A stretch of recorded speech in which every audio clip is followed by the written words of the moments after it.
François Bayrou, le drame personnel de sa jeunesse qui explique tout sur le leader du MoDem. François Bayrou hospitalisé d'urgence pour une grippe qui a mal tourné. Inquiétude dans la sphère politique française. Le maire de Pau et figure historique du centre. François Bayrou a été hospitalisé ce lundi 15 décembre au centre hospitalier de la ville. L'homme politique de 74 ans souffre d'une grippe qui a mal tourné et a été admis afin d'éviter des complications respiratoires, si son état est en voie d'amélioration. Son hospitalisation force l'annulation complète de son agenda de la semaine, rappelant la fragilité de la santé face aux aléas. La municipalité de Pau s'est montrée rassurante sur l'évolution de son état depuis son admission,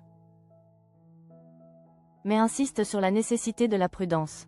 François Bayrou nécessite un suivi par les équipes médicales pendant encore quelques jours et reste sous surveillance. En conséquence, LE accent aigu LU ne pourra pas participer au conseil municipal ce lundi, ni au conseil communautaire prévu jeudi. Son agenda de la semaine a été intégralement annulé.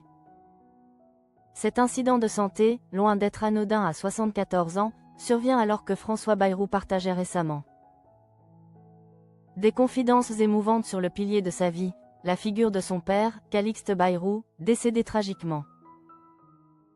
Le 19 janvier dernier, l'ancien Premier ministre s'était rendu au Grand Prix de Pau et avait été interrogé sur le prix Calixte Bayrou,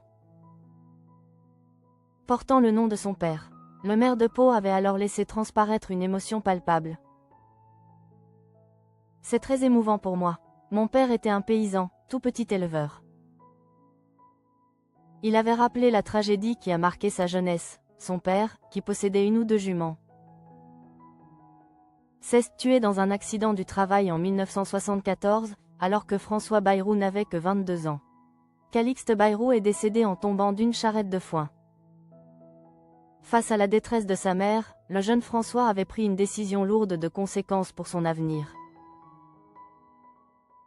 Il avait géré la ferme familiale pendant une dizaine d'années, en parallèle de sa carrière d'enseignant, affirmant ainsi sa résilience et son sens du devoir. Plus de 50 ans après, le fait qu'Ounécourse porte le nom de son père est quelque chose de très précieux pour lui. Le mari d'Élisabeth Perland se disait d'ailleurs naturellement fidèle à ce rendez-vous. Malgré la mort prématurée de Calixte Bayrou, le lien entre le père et le fils est resté indéfectible.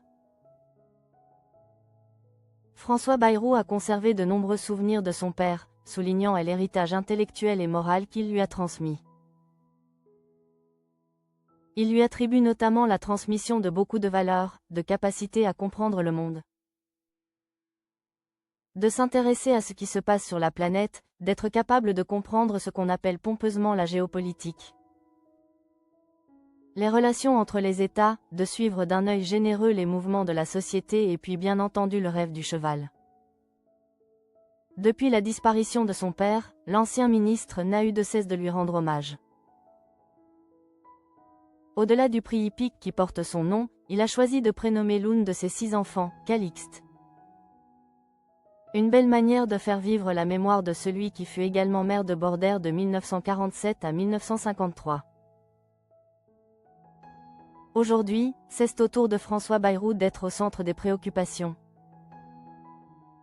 Sa santé fragilisée l'obligeant à mettre sa vie publique en pause. La sphère politique lui souhaite un prompt rétablissement. Le temps de se remettre de cette grippe qui rappelle, brutalement, que même les plus endurants ne sont pas invincibles.